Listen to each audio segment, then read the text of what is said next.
What is up, and I welcome each and every one of you back to a brand new Civ 6 deity tier list, or just a Civilization 6 regular tier list, whatever you want to call it. But today we are back at it again. This happened in one of my earlier takes, but we're going to be ranking every Civ based on culture victories. That's right, just culture victory. Obviously, they're going to be ranked on a tier from S to F tier. C tier is pretty much they have bonuses, but not specifically towards culture, as we'll find out. B is minor bonuses, A is super bonuses, and S is just OP. And then D, E, and F, these guys are just bad culture civs in general.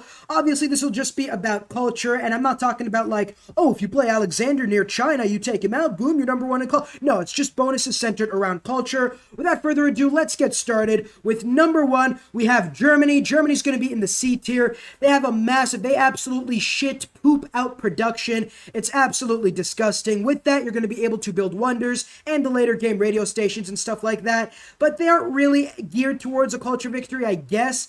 Getting good industrial zones is very nice, but it isn't the only thing, right? There are a lot of people who have a lot better early game culture bonuses, if that makes any sense. And yeah, C tier, a decent bonus, but nothing too crazy. After that, we got Wilhelmina. Wilhelmina's going in the B tier. Wilhelmina gets an adjacency bonus not only towards theater squares on rivers, but also all districts on rivers, which means she's also going to be getting a nice holy site bonus. You can imagine River Goddess on Wilhelmina near a couple mountains, and a river is absolutely revolting and does need to be looked at in the next United Nations team meetup, I guess. But yeah, it's just really strong. It's very, very good. The one problem is that it's really an all-encompassing bonus, and it isn't anything that's like specifically geared towards culture. A strategy with getting a religion, world church, culture is very helpful, but there are other civs who can do that just a little bit better.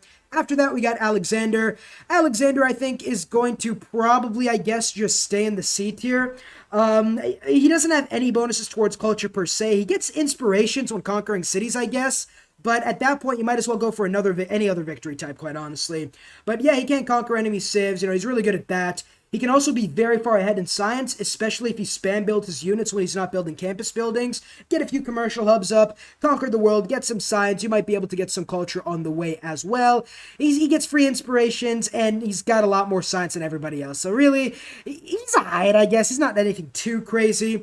Next up, we got Chandra, whatever you want to call him, the pimp Indian man. I don't know where to put him exactly. He doesn't have any bonuses, but he has the step well.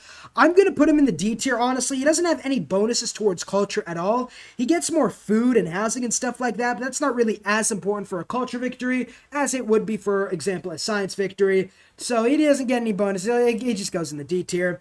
Next up, we got Kimchi Wang. Kimchi Wang is going to go in the... I'm going to put him... I don't know. He gets bonuses towards wonders, but we'll put him in the low A, high B tier. He gets bonuses towards building ancient and classical era wonders, it's true, but even on the higher difficulties, you're not going to be getting a whole lot of them. And they do provide a lot of tourism, especially since every era makes wonders built in previous eras have more tourism, which is pretty nice. But really, he's good at that. He gets bonuses, 10% extra research towards like boosted civics and stuff like that. But he doesn't have... The Great Wall is nice. I forgot about the Great Wall. Never mind. He's going to be in the A tier, probably comfortably. He doesn't have any early game combat bonuses, so he is very vulnerable early on. Just like China in real life, vulnerable to any sort of Mongol invasion. He is... but if you can get past that, the Great Wall gives you a lot of tourism. Your early wonders are going to be providing you a nice staple early bonus of tourism. Get the right wonders, and you are well on your way towards a culture victory. Right after that, we have Gorgo. Now, Gorgo has the Acropolis, which is nice. Killing units early, getting her culture is also very good. She's the one who's going to be in the high B, low A tier, I think. I'll put her in high B for now. She doesn't have anything towards tourism per se. She gets a nice combat strength bonus, but that really just scales terribly later on into the game. You'll be very far ahead early game, but I think the best strategy with Gorgo is to use that culture to get a quick political philosophy, get oligarchy, and then absolutely go to town. But the Acropolis is still a very good district. Getting envoys towards city-states could help you, but you have no way of really in a random game, you're not going to be able to say, I want all culture city-states. You might not even be able to meet them. So yeah, Gorgo's going to be in the low B, high A tier. Depending on where I place everybody else, I might move her to the A tier though. Next up, we got Trajan. Trajan's in the same route as Gorgo, I'd say. I'll put him a little worse than Gorgo, because despite the fact that he can get monuments early on for free for an immense amount of culture, he is going, he's just not nothing else really. The legions are nice, the bath is nice, but nothing towards a culture victory. I'm putting Gorgo ahead of him because even though her ability doesn't scale as well later on into the game, she still gets it for a lot longer. And pretty much if she just kills like an enemy spearman or something, she's got like, I don't know, 10 extra turns than Trajan when it comes to building a monument, which ends up adding up pretty great, actually. So Gorgo's going to be high B tier, Trajan right under her. Next up, we got Montezuma. Montezuma is going to go in the D tier as well. Doesn't have any bonuses towards a culture victory. I mean, I guess you could say his unique entertainment complex building helps him out a little bit. We'll put him in the low C tier for that. It's just not that good. Like, you're not building a lot of entertainment complexes. They take up valuable district spaces. So you're not going to be getting that building until later on in the game. It gives amenities, which is nice. The tourism is probably the one good thing about it. His early builders aren't really going to help him do anything with culture at all. And Jaguar Warriors, they're not Civ 5 Jaguar Warriors, so that's not going to help him either. But yeah, we got our first S tier pick next up. J of Armin the 8th literally went from like an F tier Civ to like a low S tier Civ after the April update. It was pretty impressive. The good thing about J of Armin is that he gets 10 tourism in all cities with 10 population, and he gets 20 tourism in cities with 20 population. I think that's how that works. Numbers might be off, but I'm assuming that's how it works. Not only that, but he also gets these super unique abilities to a holy site, letting him get a religion nice and early on, lots of housing, lots of growth, lots of early population, allowing him to get a butt ton of districts. Not to mention his Prasat is absolutely insane, allowing, yeah, he gets a lot of culture from the Prasat. You add that in with Void Singers, you go for that religious tourism strategy, yeah, game over, GG, well played. J of Armin's going in the S tier. Next up, we got Pakitui. This guy's probably going to go in the C tier, probably ahead of these two. He gets high food and production, which is nice, which will help him build more districts, I guess. But other than that, he doesn't really have anything towards a culture victory. I mean, I'm trying to think right now. Terrace farms are nice, but he's really more well-suited towards a science victory, for example. I like his bonuses a little bit more than Montezuma's and Alexander's. I'm probably going to put Alexander under Montezuma, actually. So it's not the best, but it's still pretty decent, quite honestly. Let's move on now to Teddy Roosevelt. Bull Moose Teddy is going right up there in the... I want to put him S tier. I think he deserves S tier. His unique radio station later on in the game is absolutely insane. The fact that he can get a massive amount of culture and science early on just for existing, and the national parks are a very big help as well. He's not as good as J of Armin in my opinion. I do like the Prasat and high population bonuses a little bit more, but Teddy is still a very good culture civ. Next up, we got Matthias Corvin. Matthias is probably also going to go in the C tier. I'll put him below Alexander. He gets a bonus towards building districts across a river. Other than that, he has nothing that'll help him towards a culture victory, unless levying units makes people go, wow, I like that culture. Please put it inside of me. But it doesn't work like that. And really quick, if you have enjoyed, don't forget to like and subscribe. It helps me out a ton. And yeah, leave a comment down below and follow me on twitch.tv/thecivlifer1. Back to the video. And let's continue. Next up, we got a Manator. A Manator is probably also going to go in the D tier. I guess if you have a Nubian pyramid beside a theater square, you get like +1 culture. I mean, yay. Culture's not... One culture isn't really going to help you. She doesn't really have any bonuses. I guess she has a bonus towards districts, but that really works for everything. She doesn't have any bonuses towards specifically culture. I guess that helps her. I'll put her in the high D tier above Chandragupta. She really doesn't have, like, anything too amazing. I'll probably actually also put Hungary in the D tier. Bonuses towards districts are just like, you save a few turns. Not really going to help you with tourism later on in the game. Next up, we got Kupe. Kupe is probably going to go in the B tier. He has a pretty decent bonus, but the fact that he can't earn great writers probably only puts him above somebody like Trajan. No higher, I would say. He's a decent culture civ, especially considering that you get a unique amphitheater improvement. But I mean, it's really underwhelming when it comes to culture. It's still good, don't get me wrong, but it isn't anything, too amazing, too incredible. You're not going to be changing your pants after playing a culture Kupe game, as you would with J of Armin or Bull Moose Teddy. Next up, we got Jedwiga. She is, probably above, I'd say Montezuma, quite honestly. Still not the best. Bonus towards encampments and holy sites. I mean, one of them's like the worst district in the game, objectively. The other is just... I don't know. I don't know. A holy site is just like you could use it to get a religion, I guess. But at that point, why not go for a religious victory? So we'll put her in the C tier. She really doesn't have any direct bonuses towards culture. And yeah, aside from that, she really has no good bonuses whatsoever in general. So let's move on to Gandhi, India. I don't know where to put him. I want to put him ahead of Chandragupta. I think his unique ability is a little better. Early faith can be very, very effective in establishing a pantheon and getting more missionaries for a religion and getting world church and stuff like that. I'll put him above Alexander, I guess. I mean, I like the Laktla from Montezuma a bit more. Holy crap, I butchered that. But yeah, pretty good, not too crazy. I'm just going to keep him in the C tier. Next up, we got Mansa Musa. Mansa Musa's faith and gold. He really doesn't help you at all. I guess you could we'll put him in the high D tier. The gold isn't going to help you. Maybe it'll help you get an extra building or 2 or 3, probably a lot more. But aside from that, it's not going to be anything too helpful. Not anything you should really look to pick when you're going for a culture victory. He is still better than the others in the D tier, so he is the king of the losers, so there is that.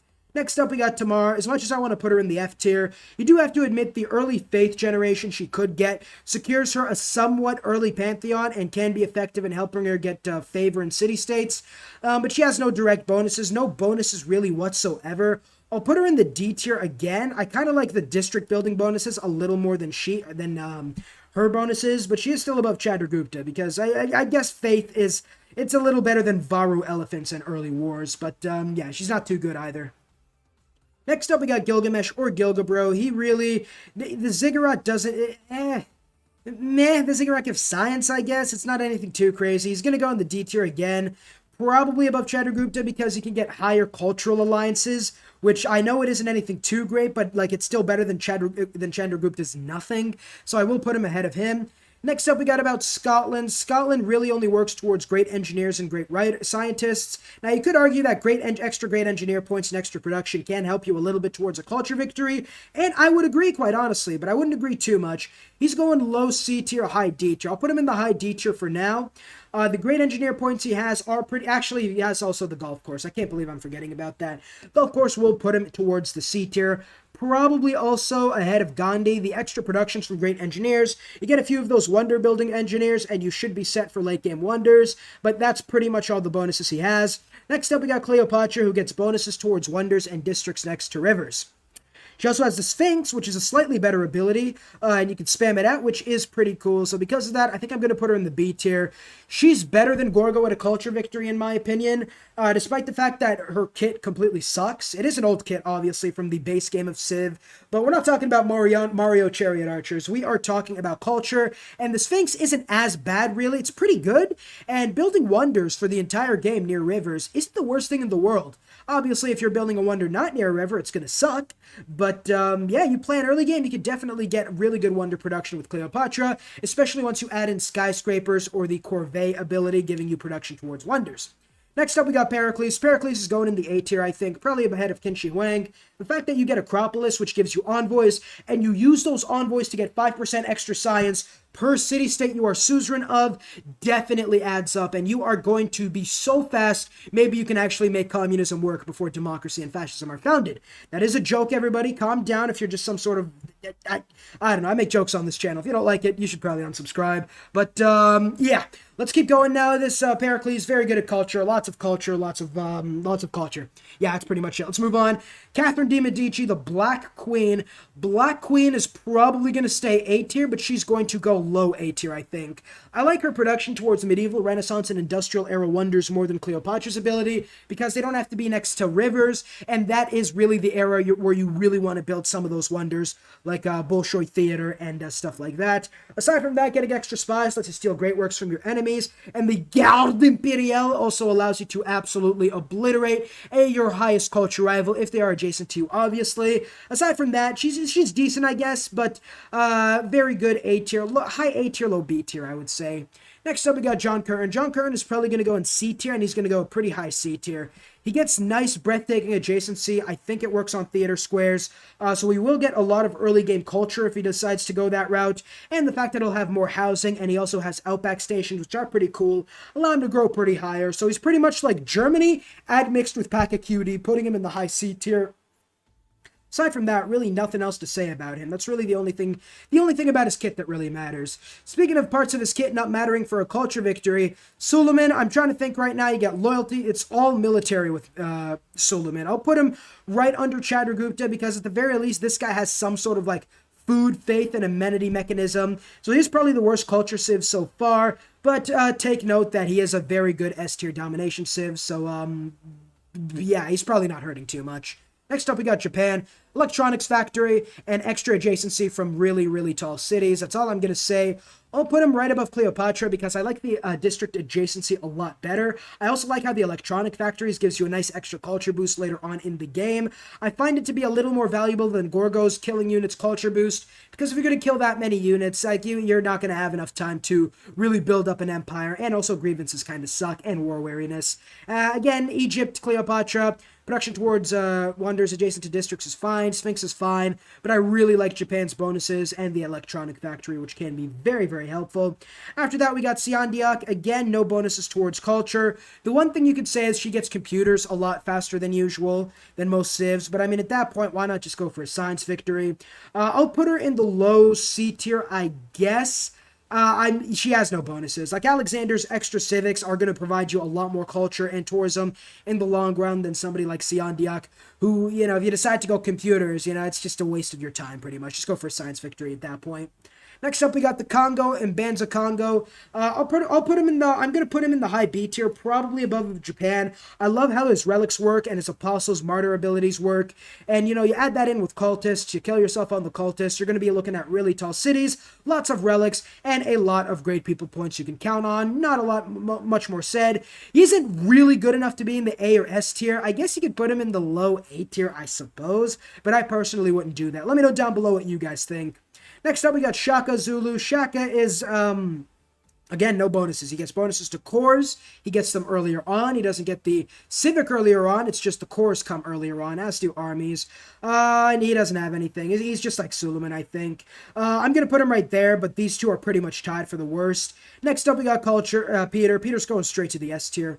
Straight to the high S tier. He was nerfed, quote-unquote, a little bit after the April update. Now, instead of getting great writer, artist, and musician points immediately for every Lavra, you have to go ahead and get shrines, temples, and the worship building. So you're going to get like 30 turns, really, if you stall it out. 30 turns less of great writer, great artist, great musician points, which doesn't matter, quite honestly. You get them a lot quicker than everybody else. You go holy sites, you get work ethic, no industrial zones needed, go in theater squares right after, boom, you're making like 50. You add that in with Oracle and Pingala, and maybe you could even go for, not Divine Spark, you'd want Dance of the Aurora, but you could get a lot of great people with Peter, and that is pretty much why I have him up there. So yeah, Peter's strong. Next, Genghis Khan, again, nothing towards culture. He's going to be tied with these three, with Chandragupta a little bit ahead of him.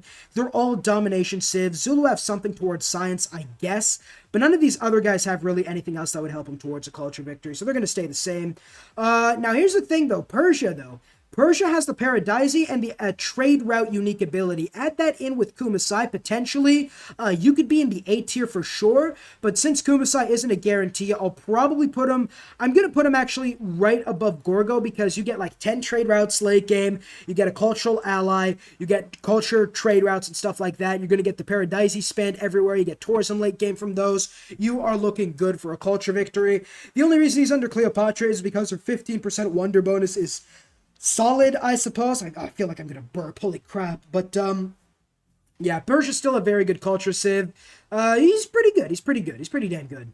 Next up, we got Canada. Now, the thing about Canada is his diplomatic favor comes from tourism, which is really more towards a diplomatic victory than a culture victory. He also has the ice hockey rinks, which can be really good. I'm going to put him, I think he's a little... Black Queen has chateaus, though. I'm going to put him right under Black Queen. He's still a very good culture diplomatic hybrid. He's better at Diplo than he is at culture victory, but he is still pretty damn good at a culture victory himself. You could argue between him and the Congo, I suppose. I'll put him as like the benchmark. Another civ that's like, they're pushing towards the A tier. I could 100% see my opinion flip-flopping tomorrow and putting Congo in the A tier or Black Queen and Canada in the B tier. But I feel like for right now, this looks kind of good. That's what I'm feeling right now. Next Next up, we got Poundmaker, who absolutely pounded me in my last 2 games. I swear to God, Poundmaker's my kryptonite. But aside from my personal grievances, I do think he's not the best culture civ. He doesn't really have any bonuses. The early scout, I don't like. Yeah, I'll put him in the C tier. I'll probably put him, his Mikiwap is pretty good, but he doesn't have anything else. So I'll put him right over there. His Mikiwap is fine. His abilities are fine. Getting alliances is pretty good as well, so I will put him in the C tier. He doesn't really have any other big bonuses. He's better than Siandiac, I guess. It's pretty nice, I suppose. Next up, we got French Eleanor. French Eleanor is going in the A tier.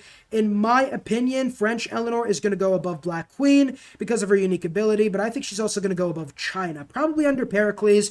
Very, very, very good at culture. She has France's abilities, the Chateau, Wonder Production, the Garde Imperiale, but aside from that, she also has her own unique ability, lowering enemy cities' loyalties for each great work. That doesn't directly help her with a culture victory, but it does help her take more cities, and as you all know, more cities means more great work slots means more great works means more culture means you win a culture victory. So yeah, she's going to be up there, A tier, better than Black Queen Catherine, very, very good for a culture victory. Next up, we got England Eleanor. England Eleanor is probably going to go in the B tier, right under the Kupe. She has the same ability as French Eleanor, but she has England's unique abilities, which don't help her towards a culture victory at all. I hesitate to even put her in the B tier. I'm only putting her here because, you know, she's such a bad civ in general that I want to make her decent at something. So it's pretty much a pity ranking for English Eleanor. But yeah, it's just decent at culture, I suppose. But yeah. Next up, we got Brazil. Brazil gets adjacencies from rainforests and a lot of great people. So that is probably enough to put him in the A tier. I'll put him right under, you know what, I'll put him under the Congo, I think. I'll move the Congo to the A tier. I do like the relic ability, and I'll keep Brazil in the B tier. Brazil's very good at getting great people, keeping great people, and also getting good theater square adjacencies. You get a few wonders, you get the Chichen Itza wonder in a really good city, and you are looking very, very nice. Brazil is probably using great people towards all victory types is their strength, and that definitely helps out culture victory a ton. Next up, we got Katarsia. Katarsia has no bonuses whatsoever to a culture victory. She gets early faith for an early pantheon, so I guess you could go for, like, God of the Open Sky or something if you have, like, 20 pasture resources. Aside from that, she's probably going to go in the D tier. I think she's better than Tamar. Aside from that, I don't really see her better than anybody else. She's really more of a faith civ, faith domination, naval hybrid civ. Next up, we got the Mapuche Pooch. The Mapuche are governors in foreign cities, get a lot of culture. That's really about it when it comes to them. They're a fairly decent civ. I wish they got a little bit more buffed in the April update, but it's still not bad. I'm going to put them right under Wilhelmina, I think. I do think they're better than Wilhelmina. Or not better, but a little worse than Wilhelmina because, again, you got to conquer cities, then use your governor, and then hope those are good cities and not cities settled not adjacent to rivers without an aqueduct, you stupid AI. But enough about me ranting about the AI. He's going in the B tier. Sweden time. Sweden. The open air museum's really nice. I do like her Nobel Prize. She's like Canada, but more focused towards culture, in my opinion, than diplomatic. I'll put her in I don't want to put her in S tier. I'm really not giving her the benefit of the Nobel Prize either because the Nobel Prize literally it's not a benefit. It's a new game mode to the game. That's what I don't like about Sweden. They should have a bonus towards like getting the Nobel Prize because again, you're just really helping other civs at that point. It's pretty much everyone's ability. You know, I don't know if Christina's low-key a communist, maybe Sweden's low-key a communist country because, you know, Christina sharing her unique ability with everybody does smell like red to me, but she's still pretty good, honestly. I'll put her in the high A tier. Don't want to put her S tier, although my mind might change. She's just on the brink, I would say. Dido, literally no bonuses towards a culture victory. Next, she's with these guys.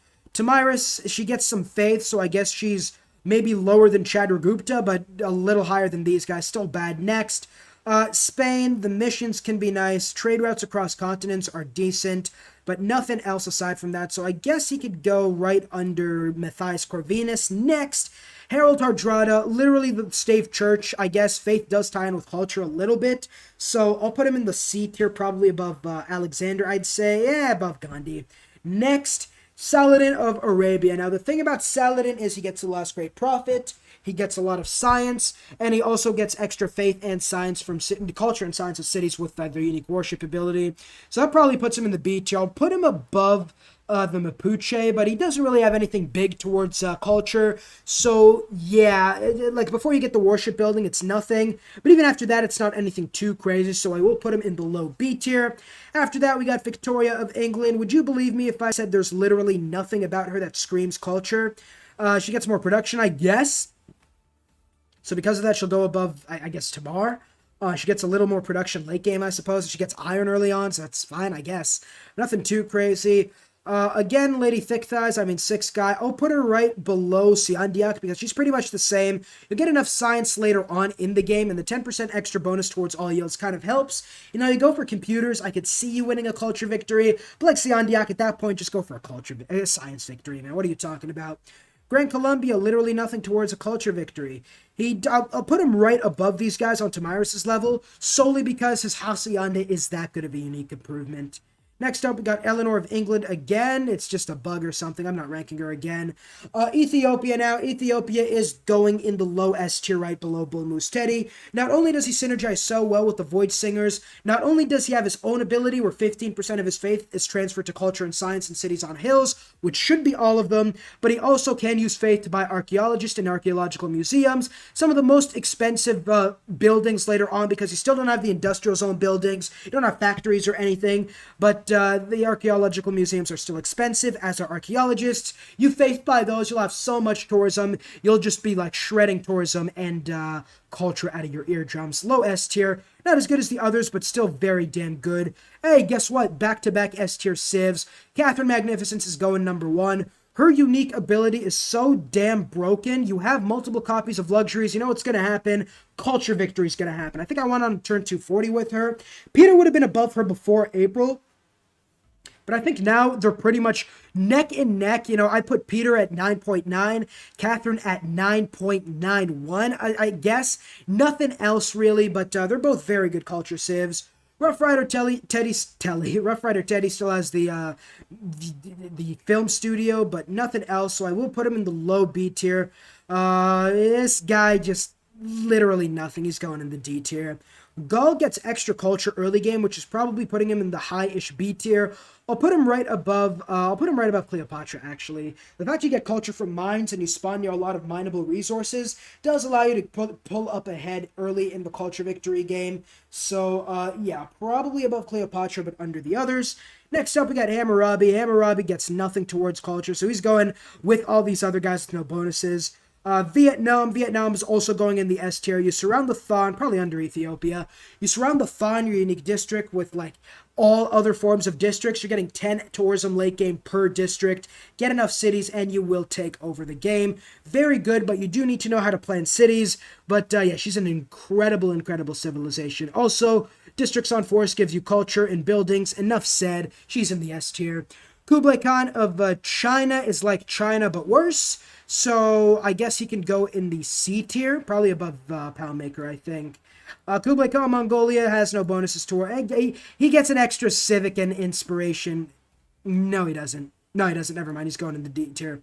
Zhao the Conqueror, again, no bonuses towards culture whatsoever, so he's going in the D tier. You'd notice a lot of civs don't have any bonuses towards culture. None of them hinder culture, though, so I'm not going to put anybody in the F tier this time around. But, yeah, this is my list. Again, S tier is just OP, A tier is very good culture abilities, B is good culture abilities, C is indirect culture abilities, like extra food, production, faith, etc., etc. But, yeah, aside from that, that's going to be my list. If you guys have enjoyed, obviously, don't forget to like, subscribe. Let me know down below who you think is a really good culture civ, and what are some underrated culture strategies that I might have not heard of, but also that you guys might have just found out or something like that. So, yeah, without further ado, I will see you all in the next video. Peace. Huge shout out to my members, Cash Christian, Ben Ownby, John Blair, Jackson Perez, Polaris Gaming, Jeff Utzler, Kim Cosmos, and a really special shout out to my Oh My God subscribers, Robert and Overflow of Amenities.